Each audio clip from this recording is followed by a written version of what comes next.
So, here's one thing I was about to look up was I'm interested in the age differential between romantic leads. And I looked it up, and the one I watched all three of them, by the way. The three we watched coming into today I would recommend them all. Memory from last year with Jessica Chastain and Peter Skarsgård. Yes. I did not look up their ages. I think she's pushing 50. Is she? I thought she was a little younger, but it's hard to tell. Late 40s. She plays young. She has a young in this kind one, of energy. I thought they went very minimal with the makeup, and she was kind of gaunt. Looked like she'd lost a couple of pounds on purpose. Was intentional. Yeah. Give her kind of a street urchin, look to her. She had a hard life. And then I don't know how old he is, but I looked it up because I'm watching. So that was Memory from last year, 2023. Then from 12 years ago, Flight. Denzel was about 20 years older than his leading lady, Kelly Riley. I looked it up. Yes. Like 19-year difference span, but he can pull it off, though. Okay. I'm going to hit the pause button on that because I was just thinking about it. He is such an unbelievably brilliant actor. I don't like unbelievable for acting. He's believable, but he's so superb always, and he's so, he's got charisma by the truckload. So it's like when you see Paul Newman in The Verdict, you're going, yeah, but it's Paul Newman. He doesn't look like some chewed up old asshole. He's like, you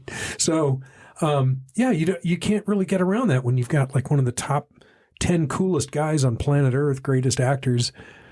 I think Flight is one of his best performances, and it's kind of overlooked in his, even though he was nominated for an Oscar, I think, in his canyon of great performances. Okay. But I think for that reason, because it's not a glamorous role, and it's not a great leading man. Yeah. He is and he's starting to look older in this film. Look like he didn't skip any lunches or desserts for this one. He went for a puffier. He did. As you and I know on the camera, you don't have to gain but 5 or 10 pounds. You got a whole different look going in close-ups. Well, it's interesting because since that movie, high def and digital became standard, and it's much harder to do extensive makeup now because it shows. So it's gone much more minimal since that film. Yeah. But I think that was the movie where he was changing from the kind of roles he was doing to these more kind of character parts. I mean, you think about the films that he's done, Fences and Glory and these great roles, but I think Flight is one of his more complex characters that he's done. Training Day. And Training Day. You get misled by his innate greatness. Yeah. I did not see Hurricane, but you're like, it's Denzel. How do you not notice it's Denzel? And then when he gets drunk as shit and goes off on people and is just cruel and horrible, it's startling and pretty great. It was a great performance, a great movie. And he makes an interesting transition in the film that sort of creeps up on you to the final, which is tremendous. I think for me the line in that film that's the most memorable is, "I couldn't tell one more lie." It's something like that when he's at the he. Are we spoiling movies in this? Sure, it's 12 years ago. Go for it. Yeah, he's got to testify, and it's in the bag. He's gotten everything fixed. The trial is fixed, but he chooses to tell the truth just to tell the truth, and he ends up in prison. And he won't turn in his girlfriend. He won't besmirch who's no longer living. Right. It was the thing that he won't do. Yeah. But I think more than that is it's the getting to that point in his life where he's like, I can't do this anymore. Dude, it is 2 hours into a 2 hour and 20-minute movie. Yeah. I'm waiting for that last shoe to drop. A couple of things I'd forgotten. I mentioned in passing, I've been really looking forward to today's episode. I love talking movies with you. Welcome back. These are Thank you. I'm not supposed to have favorite episodes, but I won't tell anyone. Wink, wink. Yeah. I love these. I look forward to these. It's called Boozers on the Big Screen, and we talk about movies that have a heavy drug and alcohol content. A high, what do they call it? Proof. It's got a high. It's 100 proof movies. That's not bad. That's pretty good. Yeah. Okay. I'm impressed. So, and I'm sorry I'm bouncing off the walls. The third one, I mentioned in passing to a few friends in recovery that we were going to talk about Flight. And unlike the other two movies, everybody's seen it. Everybody's seen Flight. It was a huge box office hit. And it's a great Denzel, you can watch it on HBO. It's thrilling. I was not looking at my watch or stopping to make a sandwich during this one. I agree. It's the length of the movie doesn't matter. It needs that amount of time. But I think it also functions as a kind of almost disaster film, which of course are popular, that I grew up watching. Well, I had forgotten Zemeckis directed it. I had not carried that with me. And I had forgotten that the first 20 minutes, or give or take, is almost, I would put it with Saving Private Ryan. They're spending $1 billion, and it's directed to perfection. Yeah. And you got Denzel in the center of it. And and I was trying to remember, this is before Sullenberger, right? Before Sully? The event? Yeah, Sully was, I think, about 8 years ago. So okay, yeah, interesting. So it was but Sully is like this, American hero.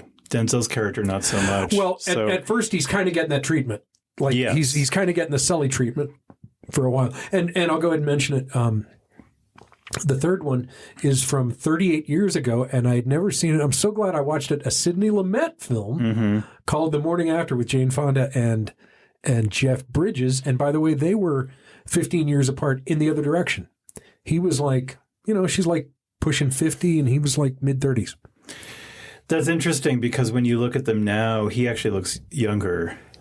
No, he's a lot younger. He's 15 years younger than Jane Fonda. Right. She's 15 years younger, yeah. She's pushing 90 years old, Jane Fonda. Yeah. And he's 74. Yeah. But I think he's had health issues that he's finally, talked a little bit about. I don't exactly know what's going on. We all love, that's another thing. As is Jane Fonda, but she's at a different age. Yeah. Every couple in this movie is so compelling. These are a bunch of hammers in each instance. Well, and I think it's the Morning After, I read a little bit about it today, was sort of compared to Klute as one of the roles that she did where she was playing sort of not everyday character, kind of extraordinary character, but a kind of edgy character that wasn't the kind of feminine heroes that she did in like Coming Home and Julia. Okay. But she was doing a more kind of also character part.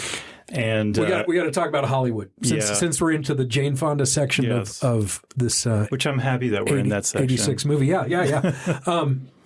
It was like the same year I moved to L.A. in my 20s, 1986, and so many things. I was like, yep. I saw a lot of things that were, for one thing, she's married to a hairdresser, but they don't live together. I'm like, okay, that tracks. That sounds like some of the stuff I knew. And they make a point that he's straight or whatever, but you never know what happens behind closed doors. And she is kind of, her best days are behind her movie star who used to have a bunch of money and got him set up in a, by the way, this Vidal Sassoon salon he's got in Beverly Hills. Who architected that place? It looked real, right? It looked like a practical location. Right. Well, I kept thinking about Shampoo, the 70s, which was also very Los Angeles about that, someone in a similar industry. That was a very different movie. But I was also thinking when you mentioned Jane Fonda, I think she actually left the industry at one point. Maybe it was after this film where she didn't actually work for a number of years because she got disillusioned with the industry and it was going in a direction that didn't, and she didn't really work again until more recently in the last 5 years, 10 years. I'd not tracked that. I didn't realize that. But a couple of things, like he's coming over what looks to be Coldwater or Canyon or something like that in a shiny new Wrangler, round headlights for you car nerds out there, and he's talking on the phone, and she's on very clearly not only a landline, but hey, hang up in the other room, the kind of landlines we had in Texas when I was a kid, and I was like, cell phones, 86. And I went, my first friend who made a pile of money out there, it was right about that time, he had a car phone. Yep. Got to go out to the car and make a call. It was a curly wire that went into the dashboard. Well, and it was for the really A-list industry people had the car phones, and then the cell phones too, those big white phones. Back phones. But I remember car phones. I remember, you'd still guess where I'm calling you from. I don't know. I'm driving over Coldwater. Screw you. You're not. Oh, really? You're in a car? Badass. So that's 86 compared to now. That was great, and parking everywhere. There wasn't a crowded parking lot in the whole movie. I don't think that was LAX. Do you?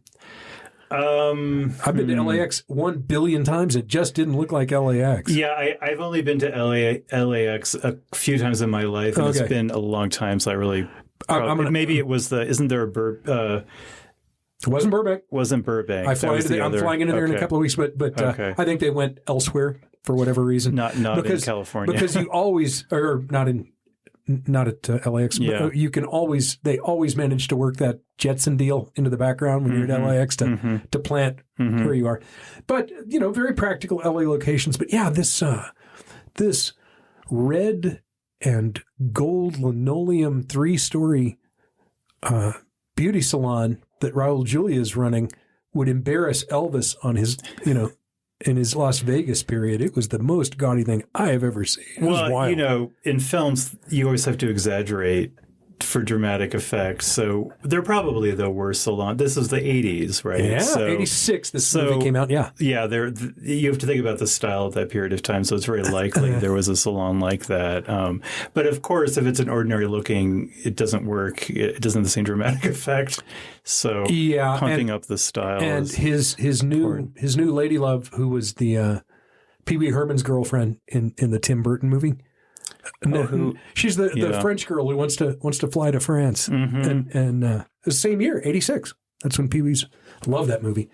Anyway, so she's Mrs. Gotrocks that Raul Julia is now about to divorce his not live-in wife Jane Fonda to marry, like Bill Gates level money. He's already got money, but the clout. I had to look at back and said, Did he say clout? And he said, I want the clout. I'm like, wow, okay. Turns out he needed it because in the Billy Wilder last act of that, you find out who killed whom.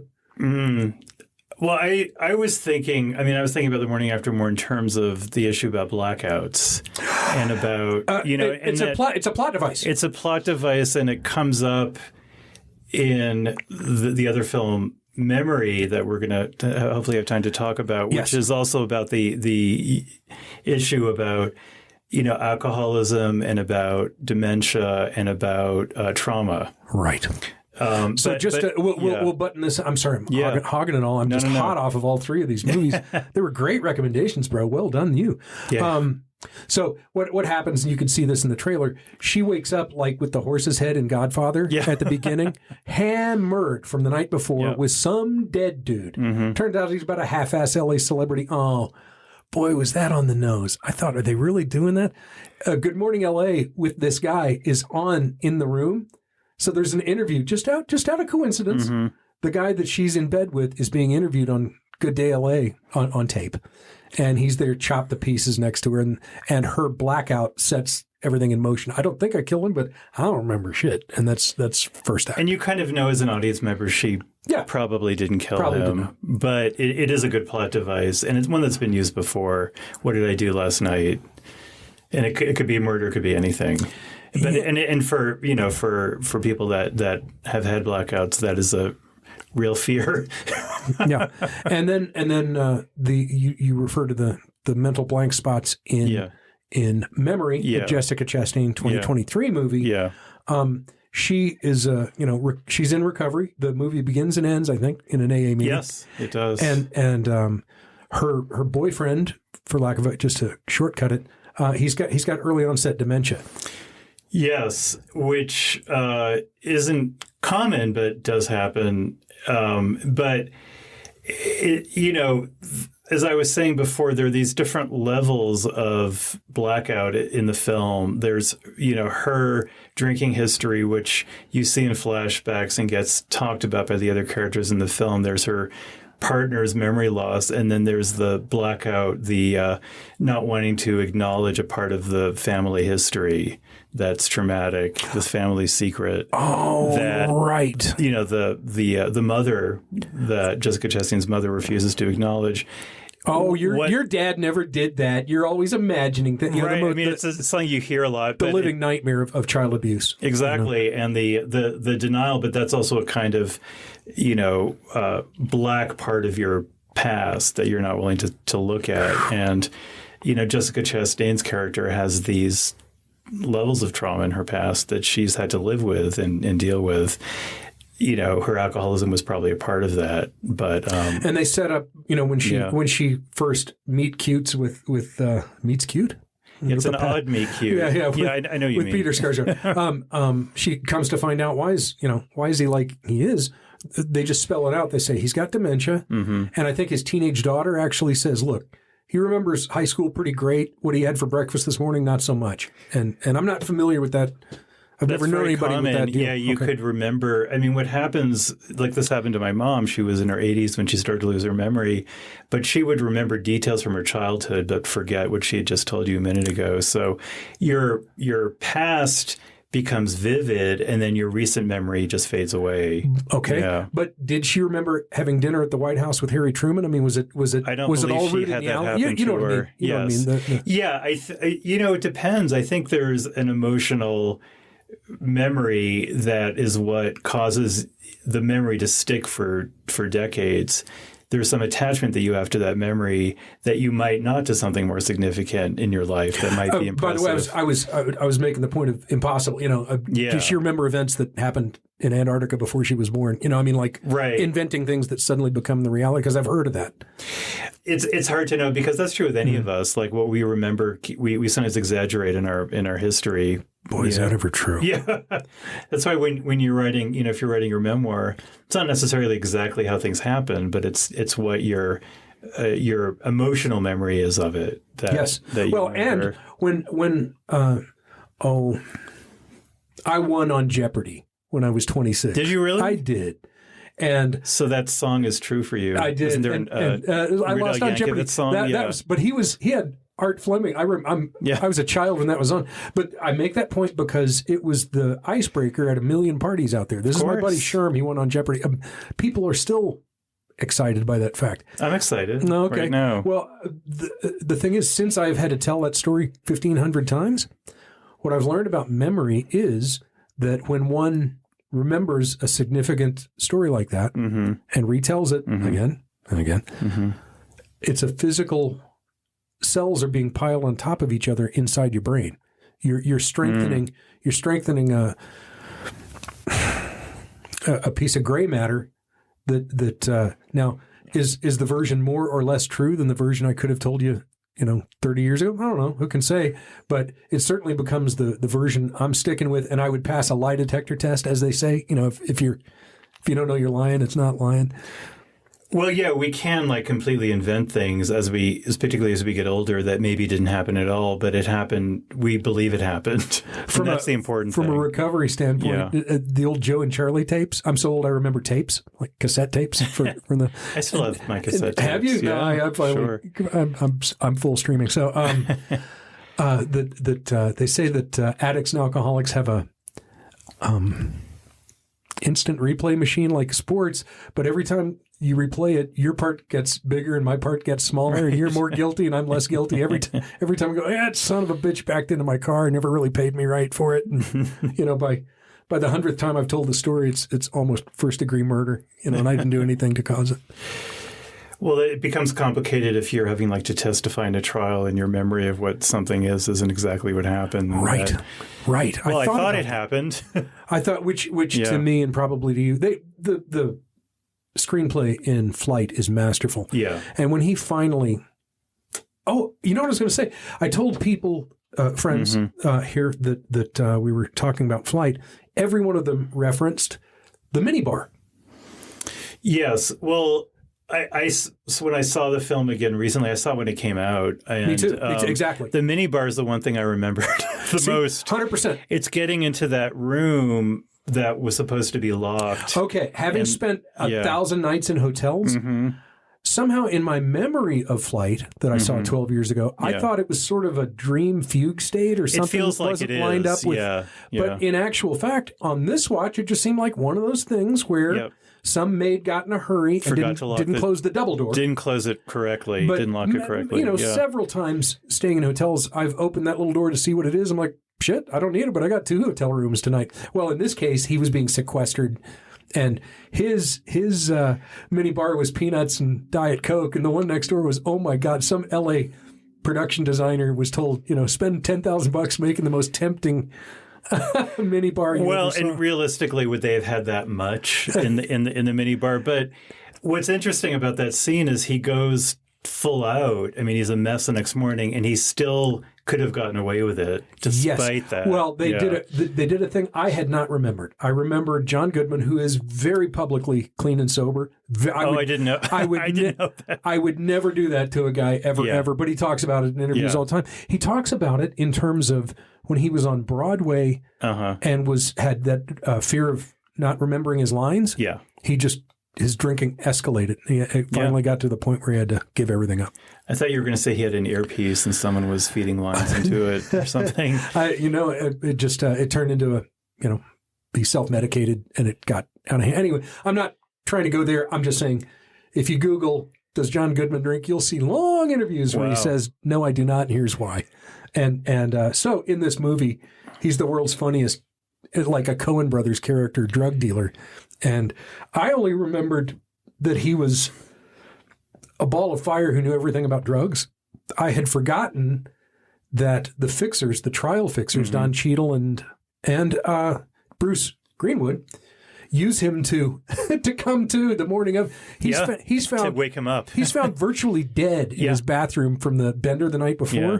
So they send for Mr. Fix-It to put every kind of coke and heroin and Cocoa Puffs and everything else in his system. Well, it's interesting that Denzel, despite the fact that he knew he was going to try to save his life the next morning, still went on a bender, which shows you the definition of alcoholism, right? Right. Despite any consequence, you still do it. Oh, and even I was screaming at the TV, don't touch the minibar. Don't touch the minibar. If only that maid hadn't left the door open, things would be very different. Yeah, that's right. But it was maybe a good thing. Maybe he needed that to happen to come through to the other side. So it was meant to be, despite the consequence of him. Yeah, it's a pretty straightforward story of redemption, and again, you got the best of the best directing. Melissa Leo also great cameo. Great. Yeah. Now, by comparison, in what's the which one? The morning after. Speaking of memory loss. Yeah, thank you. But trust me, I wouldn't win on Jeopardy today, and so. In that one, it's, she has a few drunk scenes. Let's just call them what they are. They're drunk scenes. Yeah. And so does Denzel. Yeah. It's always fraught, but they do them. And then at the very end, Jeff Bridges confesses, for 10 years I was on the sauce. And no, it's not why they fired me, but they were just about to fire me for that. I was fucking up. But he had vodka in his house. Right. So I don't know what to make. Probably just a plot point. Have you ever had to do drunk scenes? Drugs. I've done heroin scenes, but I don't recall I've ever done a drinking. I remember when I was in college learning how to do drunk scenes, and my teacher was like, "Do it in slow motion." But it's hard because you don't want to overdo it or be the stereotype. It's more of the odd behavior than the like. What I mostly remember from drinking in bars. I didn't like drunks then. I don't like them now. People that are, slobbering in my ear and close talking in the Seinfeld term. But you're not listening to me. You're not listening to me. You're not listening to me. I was like, geez, about the fourth, you're not listening to me. I'm grabbing my keys and tipping out of here. I was on the edge. We haven't talked about that. The script in The Morning After was a very by the numbers thriller with some problems in the editing, I thought. For one thing, I know about how much people can take having their head held underwater against their will. It's like a couple of seconds. And so if Hollywood gets this wrong frequently. If I reached over there, if we're sitting in this room and I decided to try to choke you out, it takes 3 minutes to choke you out. Can you imagine what all goes on in 3 minutes while they're done? You're shoving your thumbs in my eyeballs and biting me and everything. Well, do you think the movie was a showcase for Jane Fonda for her to get another Oscar nomination, or was it? I mean, it felt like if she hadn't been in the movie, it wouldn't have been a film. I don't know. It to me, it felt like a Noir in the Sunshine, a la L.A. Confidential. What do you mean?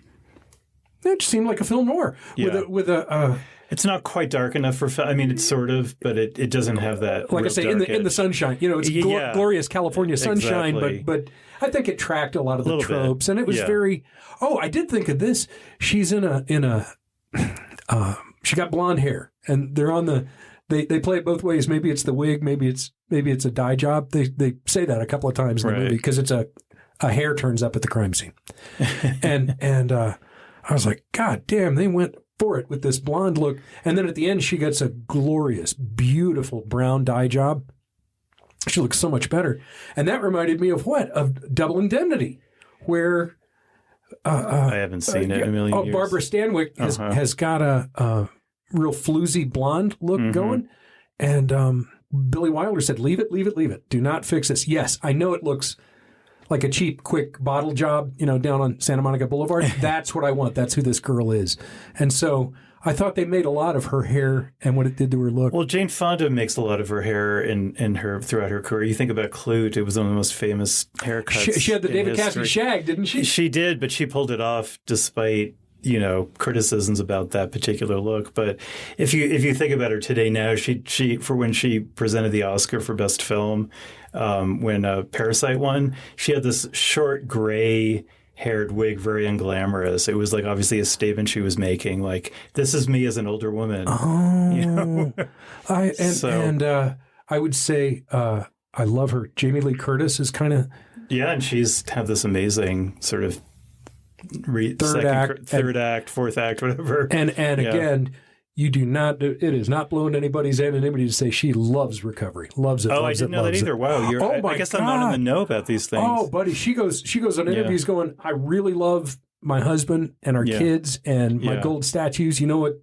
is the only thing I really give a shit about? Being sober. That's pretty good for her. Yeah, she's awesome. I've always liked her.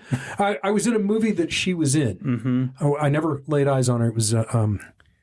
I'm very proud of this movie. It's called Spare Parts. It was shot down in Albuquerque. It's with Marisa Tomei and George Lopez. I like that film. Very proud of that movie. Yeah, and I was the guy that handed out the awards at the end. Oh, I'll have to watch it again. It got a lot of publicity back then. It's really good. But she was known on the set for showing up with gifts and just being a lovey-dovey. She left a very warm feeling behind her. Yeah, she's a good person. So the drinking in Morning After happens at 2 or 3 important plot points. And at the very end, it seems tacked on. He goes, I was a drunk too, and let's work it out and stick together. I don't know why I'm picking this to just talk about. Denzel meets sexy young Kelly Riley. He's sort of Sully Sullenberger at this moment. He's still in the hospital, and he's still the darling of the press. Yeah. It's only a couple of days after the event. And she's got a terrible life going on, and she ends up being thrown in a hospital. And so they meet along with a chemo guy in the stairwell, all smoking cigarettes. Hey, Annie Winston's there. What is my cancer going to get scene. Cancer? That was great. I used to smoke, so it was making me nostalgic. Well, I've known a couple of cancers, stage 4 cancer people that smoke. Yeah. I'm like, what the fuck? Yeah. I guess you feel like, what's the point? Yeah. I like it. I'm addicted. Gimme. That old romance of falling in love with somebody in rehab. Now, they weren't in rehab together, but... What's that old saying? Rehab romance leads to relapse. Oh, I heard that. Yeah. Well, they didn't invent anything, but that was a neat turn that they fell in love, I guess, in this hospital stairwell, sneaking smoky smokes. Well, but you can, as I said, Denzel pulls it off. You can see she needs a kind of... I wouldn't say father figure exactly, but someone to guide her, and he seemed to be it. They walk an interesting line with her because she shows up to the skeeviest guy. She's got some skeevy friends before he shows up in the scene. Yeah. And she shows up to get some drugs to get her dope sick stopped. And she comes within an inch of doing a dirty movie. And it's kind of implied she's already done it. They come pretty close to saying it. And it was very, very touching. I found the movie really compelling. I never wanted to go, come on, wrap it up. Let's cut a few scenes out here. The beats were excellent. I agree. And interesting how it ends with him in prison, in the sober community in prison, sort of trying. It feels like he was trying to have an impact amongst his inmates, and that he was doing it, and it was like his kind of retribution, super upfront, in a way that he couldn't have in the outside world even. And I like that the inmates he was given a talk to were half asleep. They weren't hanging on every word going, man, here's Denzel telling, of course.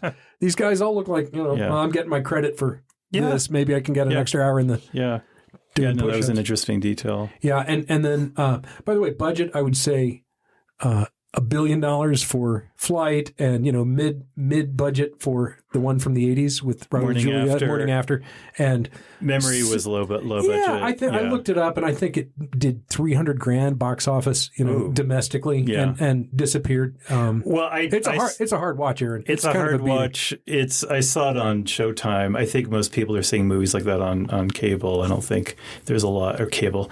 I'm so old fashioned. Streaming, but I think. Films like that are having a second life in a way that they didn't before, because so many people are watching films at home, and there's all this. Independent films are having a hard time finding distribution in theaters. So now that's where people are seeing these films. Yep, Netflix and I think I look at The Sopranos, which was about 25 years ago at this point. Kind of went, well, if you want grown up stuff where there's no superheroes, probably going to go to the golden age of TV, Netflix, they call it. Oh yeah, back in the and I think Sopranos changed the course of what it means to be a protagonist. Well, we're done, but I'm going to say, for me, I'm going to recommend all three of them: Morning After from '86, Memory from last year, and Flight from 12 years ago. Yeah, all worth a watch. I would say Flight was the most fun, and Memory was the least fun, but they're all real. Dude, I don't have the same appetite for kitchen sink dramas I had when I was in my 20s. I do sometimes. I like character-driven stories, and Memory definitely had that, as did all three films. But as you said, it's the most harsh and dark in a way of the three movies. Recommended from your side of the table. All right. Yeah. Gotta go. Thanks been a pleasure as always. I love these episodes, Aaron. Me as well. Best to you, my friend. See ya. Bye.